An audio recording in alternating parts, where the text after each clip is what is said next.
Good afternoon, everyone. It's a pleasure to be here with you all. Um, so again, it's wonderful to get to meet so many people. In my bio, as Greg was introducing me, it's always a tradition in our culture to say who our parents are. However, I feel that in academic settings, it's hard to actually throw in a little laughter from here and there. But if I had to actually describe my bio, I would say I'm the least favorite son of my parents. Maybe one day I'll be able to put that in a bio, but not yet. It's not professional enough, right? Okay, so I am going to get started with this presentation. And first of all, I just wanted to thank Greg and everybody at San Antonio College who provided this opportunity for me, as well as the audience who's here with us. Thank you again for being here. So let's get started.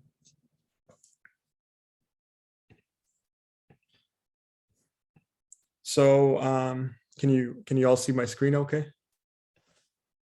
Yeah, awesome.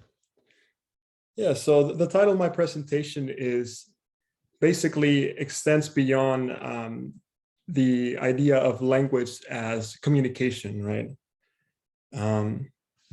So analyzing this from a perspective, we're used to hearing this term, actions speak louder than words. I think that's something we all have heard throughout our lifetimes. And sometimes it does seem to make sense. However, I'm here to tell you that from an Indigenous perspective, words are actions according to the way we follow tradition, right? If someone says, I am going to be there at 11, that is a formal futuristic action of saying I'm going to be there at 11, right? It's a promise and I have to follow up with an action. So they go hand in hand. So in that case, the way we're going to be analyzing language today is through a perspective which sees the knowledge that came directly from the ancestors as our legacy, right? More than just this form of writing the language and documenting it and putting it in a book for people to open it, whenever they have a question of how to pronounce a word. All right, so a little bit of who I am. Like I mentioned, I'm still trying to figure out who I am, actually, as a matter of fact. Sometimes I wake up, haven't had coffee, and it's a very different scenario who I am before my cup of coffee. But on a more realistic sense, I try to do work that examines language renewal and language revitalization, but not just from a decolonial perspective. I feel that it's overly stated. We have to decolonize, we have to decolonize, we have to do this, we have to do that. But analyzing Indigenous languages has to be done through an anti-colonial lens. How do we do that? Well, I'm hopefully going to touch upon those things throughout the presentation. And this is a process that, we call indigenizing. So part of the presentation is going to be analyzing or looking at a Yoeme perspective, which is Greg and I's tribal affiliation. But it's also going to be expanding on this ideology that carries on to Indigenous people as a whole in the continent of the Americas. To me, it is very fascinating how we have assumed or ideologically just presuppose that there's borders in this continent that we call America, and we have divided it amongst North and South, right? And somehow people above the border in Canada and people below the border in what we consider, the southern part of the United States are two different people, right? However, as you all may know, all Indigenous languages have experienced a form of shift with what we consider European intrusion. Now, the reason why I say that it's important to analyze words as powerful ideologies, powerful descriptions, and that there is more than just meaning, there's intent behind words, Notice how I'm not using European contact. I'm not using European discovery. I'm using European intrusion to give this ideology, to give this understanding that one, it was not called for. Two, we didn't invite anybody. And three, it disrupted this way of life, right? Setting off a huge list of events that have resulted in what we see of life as today, right? And Greg touched upon this, right? Diaspora as this whole norm of Indigenous people in America, right? Having to reconnect with their identities as a result of European intrusion. Now, some of the questions I'm going to be bringing up in this presentation is, how do we honor our heritage? Because we are celebrating a heritage. That's what this presentation is all about, celebrating our heritage as people in this place, as people having a history, a culture, a language, an experience that sets us apart from others. And that makes us unique. So how do we honor those who came before us, those who provided an avenue for us to be here today? I mean, those are very existential questions that we can all picture, right? At one point in time, we're thinking about these things. I'm not saying it's an everyday action, but it's important to be aware of these things. Now, another thing that I'm going to be focusing on is this ideology of people having ties to, per se, American culture, but also having this idea of diaspora in them. I mean, having been removed from their homelands, whether your homelands are in Mexico, whether in present day Mexico, I should say, whether your homelands are in present day El Salvador, Guatemala, Honduras, whichever part of Latin America we're speaking of, right? Or Canada, present day again. There's this idea that you have descendant, or you're a direct descendant of Indigenous people. I mean, have you ever questioned why we look the way we look? Have you ever questioned why your skin is the way it is, or perhaps your facial expressions? But more importantly, what I'm going to be discussing today is your linguistic influence. You have been raised, and subconsciously, you continue to produce these discourses throughout your lifetime. Per se, and for example, what we're going to be analyzing today is, and at any given point during this talk, you all can interrupt me and you all can dive in and confirm or deny anything that I say. It's completely fine. Things such as the word vato. Has anyone ever heard that word before or used that word? Homie? Yeah. What about the word takis? Have you all eaten a taki before? I heard they're good. Yeah. Okay, so all these three linguistic terms have deep roots in our Yoeme society, in our Yoeme culture. I will go ahead and explain a little bit more about them throughout the lecture, so stay tuned. That's my hook to keep you guys on so you don't leave. Hopefully it works. Who knows? All right, so let's continue on with the presentation. Like I mentioned, you're more than welcome to jump in at any given moment, ask me any question. Can I just ask a favor for the way the presentation looks? Yes. Is there any way you can click on slide at the middle? Yeah, and then do from current slide, or, oh, no, never mind. I guess because we see the themes. Could you X out there? Yes, thank you. Awesome. No worries. Appreciate that.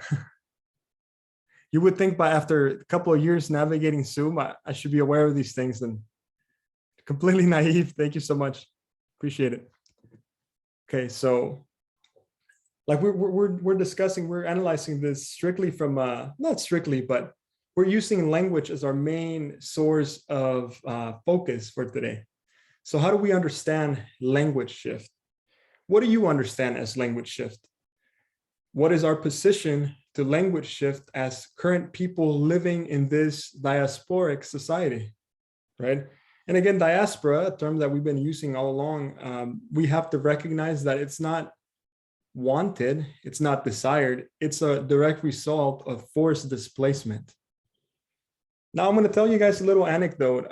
I was speaking to one of my cousins. the other day, and he was talking about DNA testing.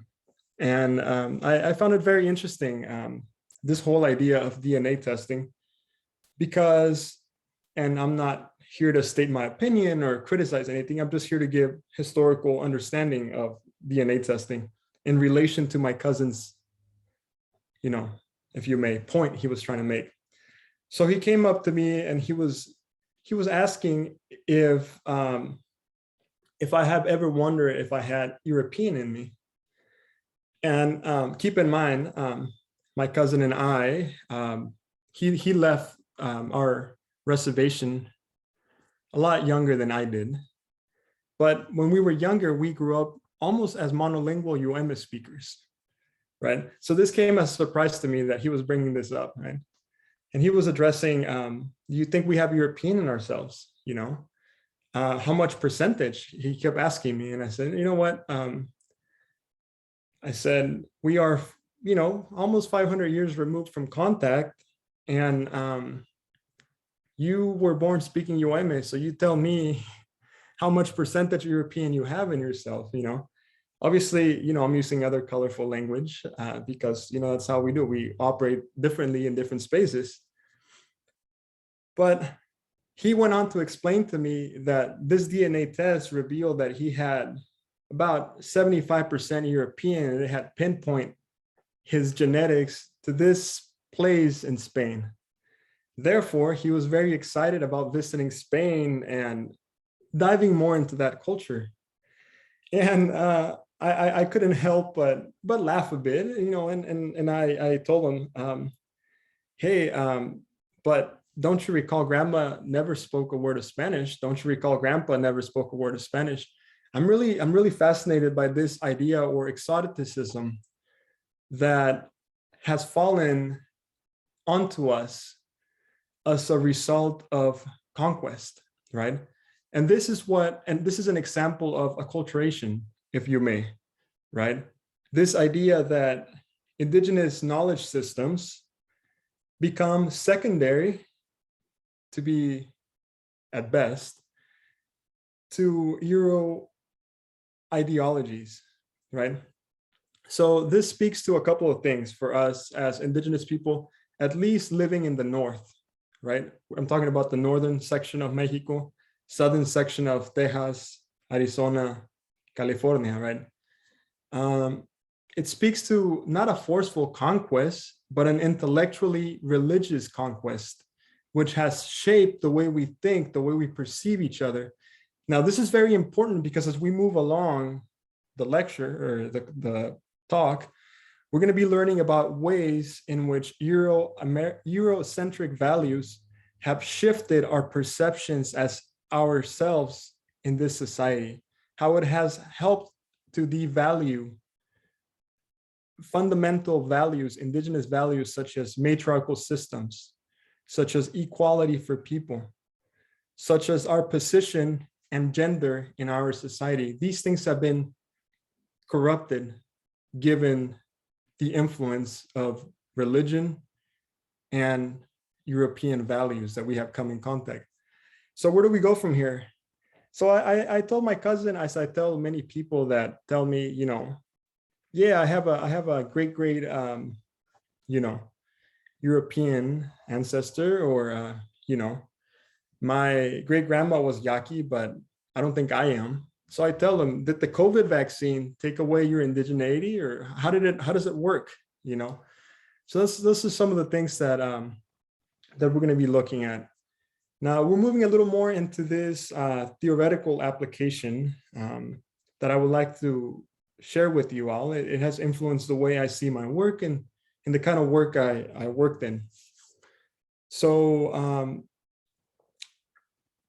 there is this ideology that we have to do something, right, in order to change what is happening. Well, what can we do? How can we change our perception, our ideology, our self-awareness? Well, Dene, or Navajo scholar, Tiffany Lee, anthropologist and feminist scholar at the University of New Mexico, came up with this term called critical indigenous consciousness. Well, what is critical indigenous consciousness? Well, if you're like me and you lack a consciousness most of the time, it's going to be hard to understand, but you're probably not like me, and which is a good thing. So Tiffany Lee describes critical indigenous consciousness as this idea that language shift, historical trauma, things that have happened to us who have shifted who we are as a person in society as a direct result of colonial intrusion are not our fault. That we have to understand. The fact that you don't know which tribe you come from, or that perhaps you're not enrolled in a tribe, or that perhaps you are enrolled, but your descendants are not enrolled in that tribe because of political systems which have been created to suppress indigeneity, are not your fault. However, we have to develop this awareness of these ideas, but with that awareness comes the responsibility. We have to understand that these processes, which have resulted in who we are today and the situation we might find ourselves, are not our fault, but our responsibility is to heal, right? And to bring healing to our relatives, to our community, right? So how do we heal? How do we create this consciousness? Well, let's look at it from a cultural linguistic perspective. I'm looking at particularly at linguist and indigenous scholar Wesley Leonard, who argues for language advocacy as very important to decolonizing, if you may. But he describes language advocacy or efforts to promote language as reclamation. So why reclamation? Well, there is this idea going around, anthropology, going around academic circles that we have to save languages, right? But indigenous people disagree with that view. We understand that the language is not dead until the last person of that ethnic background exists, because language is part of the person, it's part of the ideology, it's part of the culture. So when we access our language, we are reclaiming a part that belongs to us.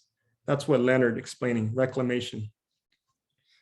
Now, there's another indigenous author who describes this language reclamation as a community-wide effort to achieve healing from the past. So understanding the role language plays in healing trauma and mental health is very important for indigenous people moving forward. Now, I'm going to give a little bit of who we are as a people, because part of this idea of situating identity is founded on this idea that I myself am an indigenous person of Yoeme ancestry. So let's break down how language has such a powerful meaning in indigenous societies, okay? Many people argue that the word Yoeme, right, is directly meaning the people, right? But it is way more complex than that, as we're going to analyze. If we break it down, right, and we identify the root of the word, which is yo-o, it indicates this idea of ancient knowledge, an ancient knowledge source, right? Ancestral, if you may, in English terms.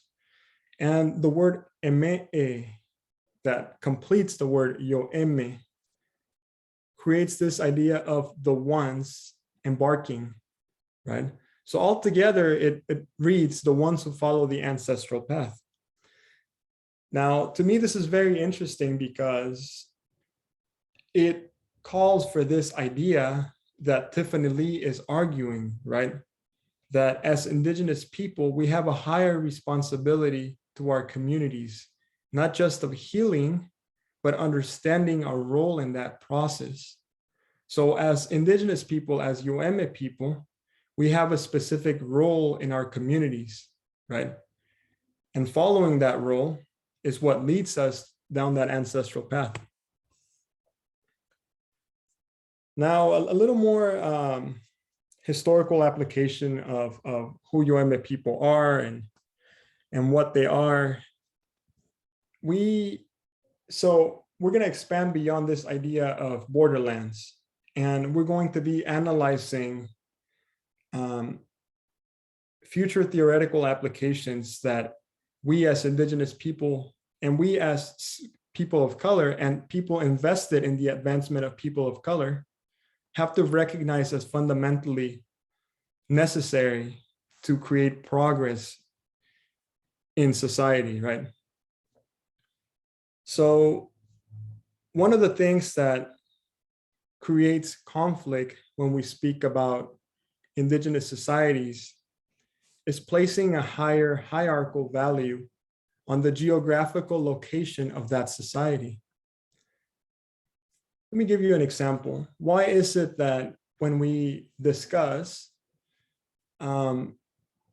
scholars who come from, let's say, Indigenous societies in New Zealand, Australia, or even Canada, whose second language to their Indigenous language happens to be the English language, we happen to give them a little more focal viewpoint than when we discuss Indigenous scholars who come from, what we consider the bottom part of North America and South America. Are these just implicit biases that we have come to conclude? Or are these embedded in how racially structured this society has become? Well, I'm not going to urge you to make a decision on that. I just want you to think critically and think for yourself. Is there this relationship in which we say people that come from Canada are not considered illegal aliens, but people who come from the Americas into the United States and these migratory patterns of displacement of diaspora are considered illegal aliens? Although that's a conversation for another time, but I thought I'd bring it up. So returning back to this theoretical application, I find my work situated in what is called language ideology. So language ideologies is this key foundation to understanding present day anthropology from a perspective that goes beyond this idea of Eurocentric values. Language ideology says that one has to analyze a culture, a language, through many influences, through many lenses. So there's different things that influence the way language is seen. That could be political influence, that can be capitalistic value, but that could also be things that go against the norm, right? What are these things? And how are these things important? That's one thing we're going to be exploring a little more. However, I want to emphasize that language ideologies, at least from a theoretical perspective, provide the necessary resource for us studying language and its application to see how ethnic identity and social interaction happen between a community. Okay, so now that we have that theoretic application that's very tiring to mention, let's examine things at a little more equilateral perspective, if you may. We all know that culture is woven into the fabric of Indigenous society. And one of the interesting things is, what is a very popular celebration that takes place here in November?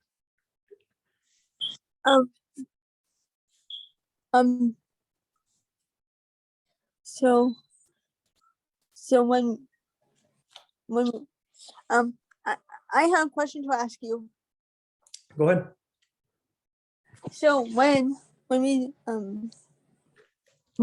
diverse into a culture, do we have to not necessarily speak the language to other people, or can we or can they understand our language? Let me ask this. You said, how do we understand a culture if we don't speak the language? Was that your question? Yes. This is a very good question. How do we understand the culture if we don't speak the language? I think that's one of the biggest things that keeps away people from actually seeking their indigenous roots, right? Because in the subconscious of the mind of the human, we are always questioning, where do I come from, as a necessary step to identify where do I want to go. Because a lot of the goals people have are influenced by their cultural experiences. I mean, let's say you grow in an underrepresented community, it deeply influences the kind of work you produce later on throughout your adult life and the aspirations and goals you have. So, like we mentioned, understanding that the fact that you were displaced or not allowed the opportunity to know your indigenous language, which language is it that you're seeking to know?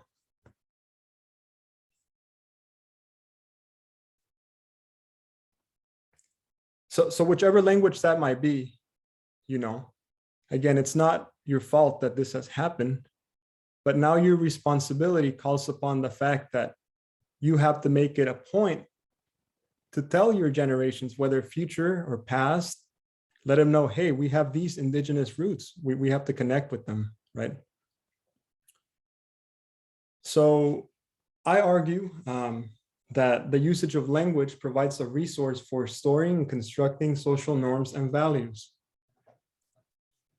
This is very important because now I'm going to speak as a person whose foundational roots lie upon two present-day nations. I am Yoeme, a group of people who have been divided by the border fence, with roots in Mexico and roots in Southern Arizona, in Texas, in California, in Baja California, Sonora, Chihuahua, right? How does that define social norms and values I have acquired, right? Well, I am going to speak on behalf of what, Chickasaw scholar Shannon Speed. I recommend you all checking out her scholarship. She is very, very aware of the social realities people have experienced in displacement of communities and diaspora and things along those lines. But Shannon Speed argues that settler colonial discourse or language or ideology is always looking to dispossess, extract, and eliminate indigenous people from the land, okay? Now, let's dive a little more into that. And let's explore a little bit of Yoeme identity. So it might come as a surprise to you because, and we're just gonna say it, there's this idea behind Mexican culture or cultura mexicana that centers the focus of attention around the man and the activities that the man plays out. This is very indicative and a successful story of colonial ideology. And let me tell you why. People of Mexican heritage are indigenous by descent, right?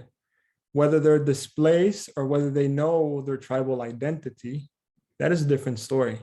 But that doesn't negate the fact that they carry indigenous blood in them. Now, this idea of colonial intrusion not being able to overpower our people living here was very important, right?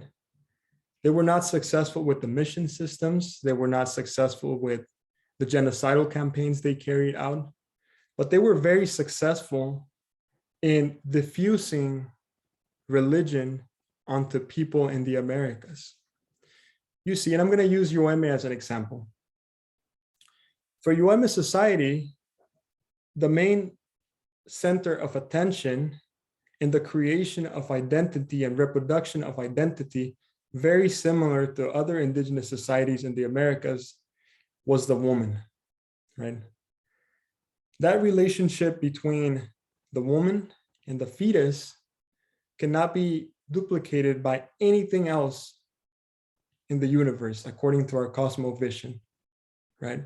Therefore, granting a specific superiority to the woman in our society, a specific role, a special place, which couldn't be matched by anything. Now let's dive a little bit more into some examples that prove this. First of all,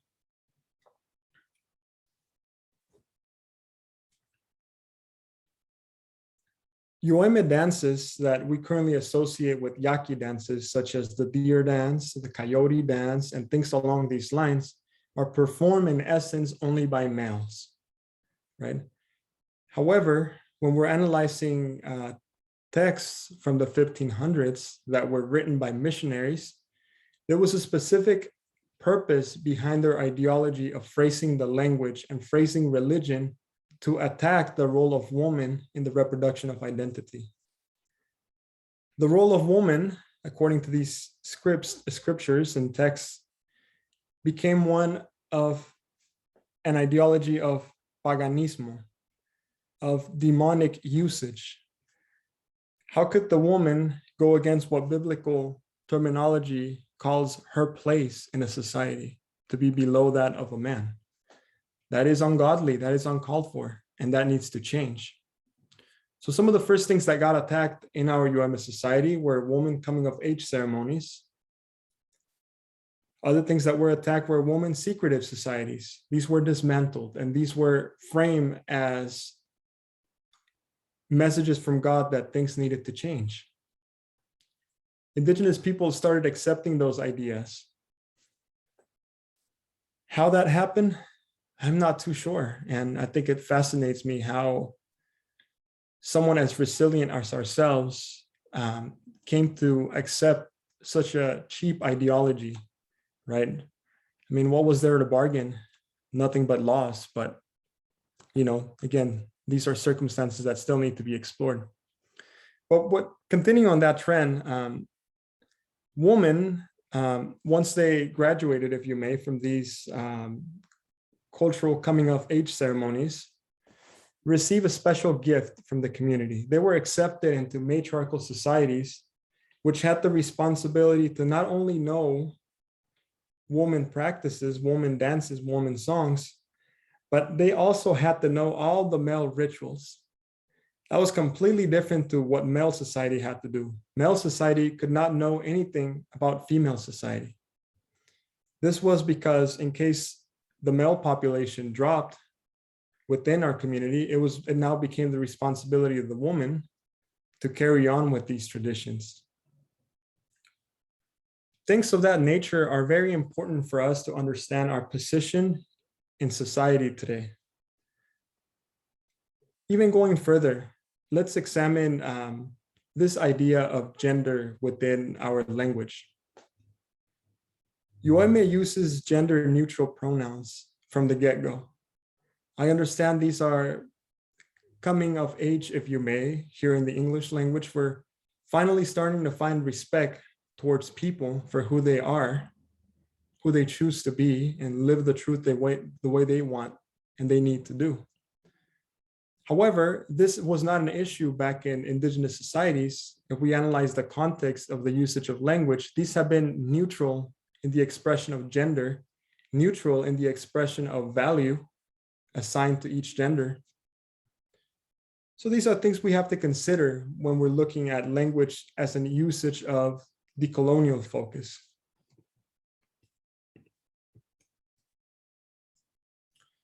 Finally, I want to talk in the last few minutes that I have with a couple of things that Greg and I had discussed that were going to be helpful for today. And as I'm going through my notes and I'm having a hard time reading my writing, which is very common mistake for me to believe in taking notes. When I have a computer, I should just be typing in the computer. But some of the things that Greg and I discussed regarding, questions of acculturation and identity and language usage is one thing that has worried me. This persistence, indoctrination, if you may, or ideology of fomenting the fact or participating in nationalistic values or ideologies as Indigenous people. One of these movements that I would like to examine is the movement identifying, Aztlán as a bigger than life picture occupying lands and territories. This is kind of important for me as I study language, but also as I examine culture, because it goes contrary to what Indigenous languages teach us. In Indigenous languages of the Americas, Uto-Aztecan languages in particular, I'm discussing, there is no sense of ownership in the language. I wouldn't say my wife, my husband, as in I own them. I would say my husband as I'm in relation to my husband, or my wife as I'm in relation to my wife. And this is a pattern that happens linguistically in Indigenous languages, particularly Uto-Aztecan languages. Nahuatl and Yoeme are Uto-Aztecan languages, right? They belong to this geographic area of borderland from the Ute, right, plains all the way to central Mexico. Now, one thing that even fascinates me even more is this ownership to the land. Indigenous people don't see themselves as owners of the land, if you may. We see ourselves as caretakers of the land, as a responsibility given upon us, right? That is why we have to phase away from the indoctrination of accepting borders and who's native and who's not native, and whose claim to indigeneity is more important or less important than mine, right? Those are questions and things of identity that we have to focus on. We have to consider each other an ally in this idea of indigenizing the future, right? We are not in competition with our neighbor.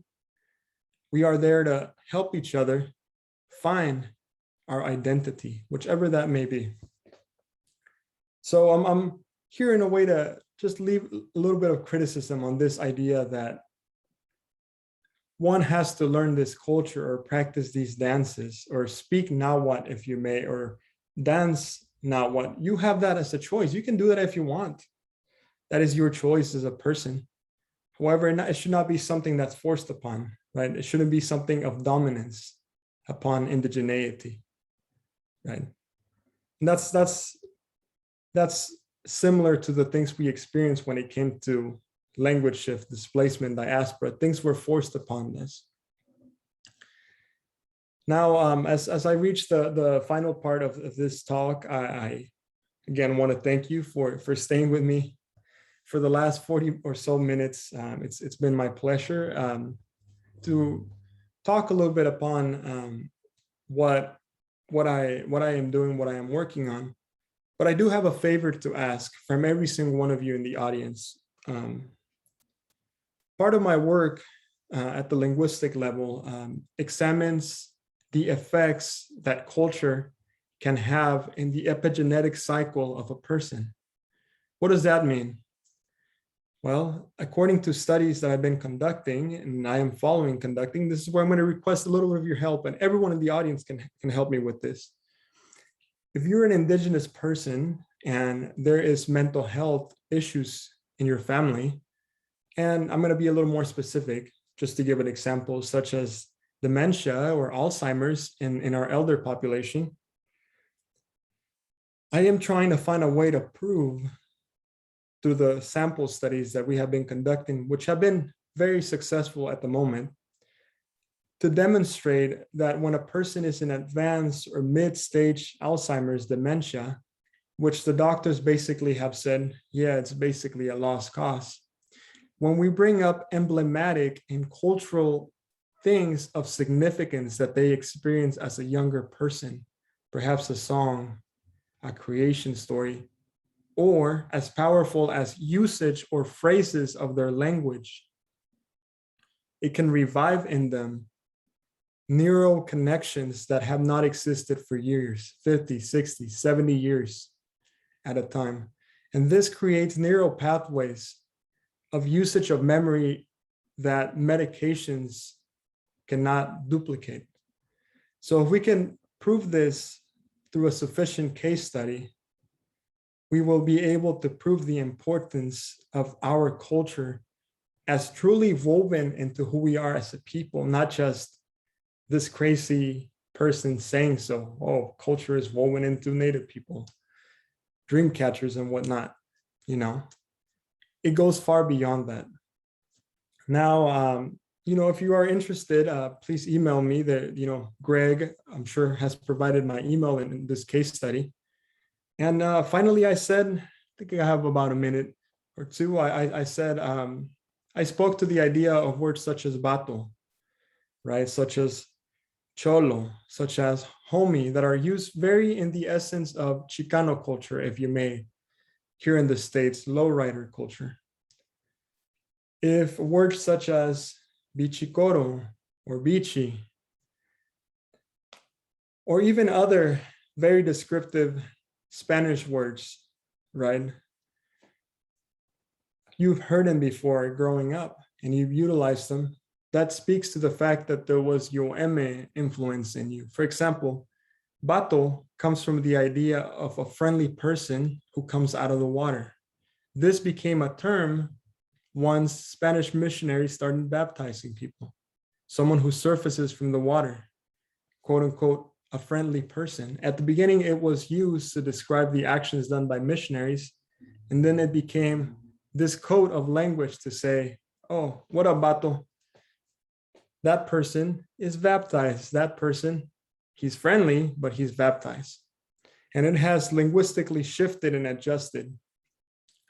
Homie comes from our usage of the word homie in Yoeme, which means an indigenous friend, an indigenous relative of non-Yoeme ancestry, right?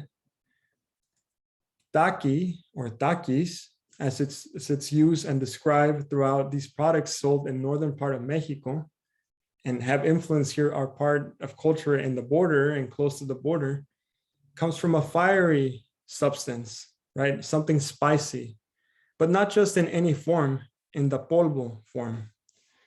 Things of that nature are constantly being used, are constantly being displayed in society, yet subconsciously we don't understand these terms have been with us basically since time immemorial, but now they just become trendy. So again, thanks so much for your time. I truly appreciate it. And it's been an honor and a privilege to be with you all today, and I'm happy to answer any questions you all may have. Thank you, Cesar. We do have a couple of questions. One from Miranda saying, you mentioned how Indigenous people have a responsibility or role in the community. I didn't catch what role that was. Do you mind explaining that again? Yeah, of course. I think I could have been definitely more clear about that. And one of the things that I meant to say is, if there's something that calls your attention that perhaps you say, or you feel uncomfortable, and I'm talking specifically in our UM society, a lot of women make comments such as, why is it that only the male deer dances? Why is it that only males are allowed to participate in these elitist, segments of our cultural responsibilities? And, the typical response is, well, that's tradition. That's what it's always been. But the answer is no, it's not what it's always been. And there's a specific reason why you think that way, because your mind has been influenced by over 500 or by over 400 years of colonial religious ideology pushing boundaries onto you, constricting the way your culture and your language dictate who you are as a person. Now, however that role looks in your community or respective community is for you to find out, but only through community building ties, right? So that's a process you have to undergo with your own community. That's a process you have to undergo with your own relationship and your own prayer, right? But remember, your situation of displacement is not your fault. Your fault, your responsibility is to heal and seek avenues of healing for others. That's what community building is all about. Thank you, Cesar. Our next question is from Melissa that says, Cesar, what do you suggest to an individual that is exploring their indigenous heritage? I have known all my life that I have Yaqui blood, but I've never had the privilege to connect with that culture. I have done research for the history and geographical location on the culture, but not much else. What do I suggest? Yes. Well, you know, this is something that I tell my students in the language class that I teach. I tell them, unfortunately, again, because of certain things which have happened, which have affected our understanding or our ability to understand our situation around us, we are faced with this unfortunate decision here in the United States, at least. If you don't have a certain quantity of blood, or if you don't have a certain quantity of criteria, you're not able to enroll in a tribal community. However, that doesn't mean that you're not Native. That doesn't mean that you're not Indigenous by any means. It just means your circumstance is different. But those circumstances are out of your control. You know what's also out of your control? Whether or not, you know, these processes have caused traumas upon you. That's out of your control. But what is in your control, I tell my students, is that you can seek avenues to connect with your language, to connect with your culture, and explore how these avenues speak to you in the future as you're reconnecting with your ancestral ties. That you can control. So that will be my best advice to you, you know, getting closer to your culture, getting closer to your language, and see how that takes you on a different journey. And, you know, embracing that. That's what I would say.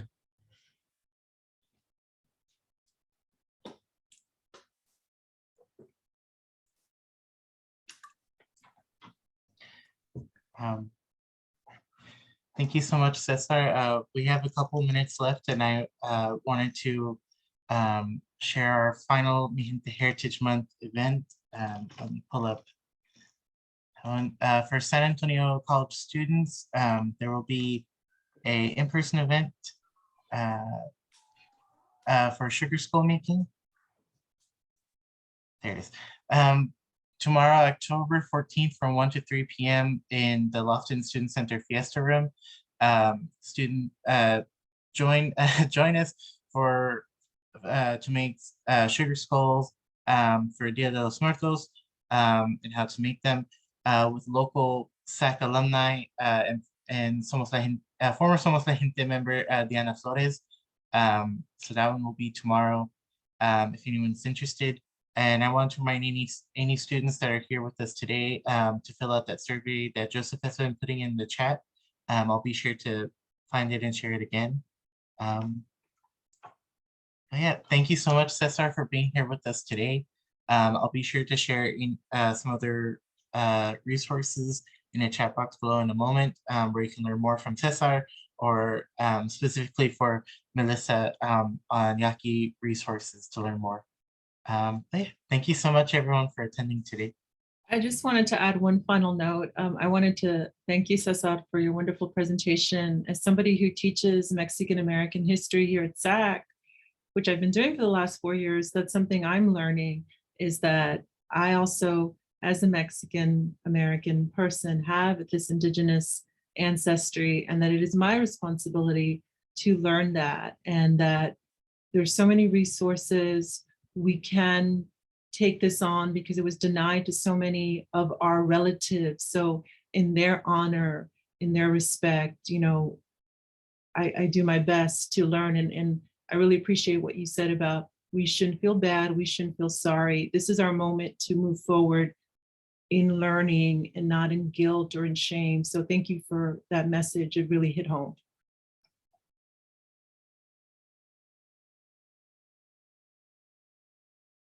Yeah, thank you to everyone. And thank you, Lisa, for your kind words. And if anyone would like to connect with me furtherly or explore other topics, more than welcome to reach out to me. So thank you so much for everyone. Thank you very much. Thank you, everyone. Have a great day. We hope to see you tomorrow. Come make some sugar skulls with us.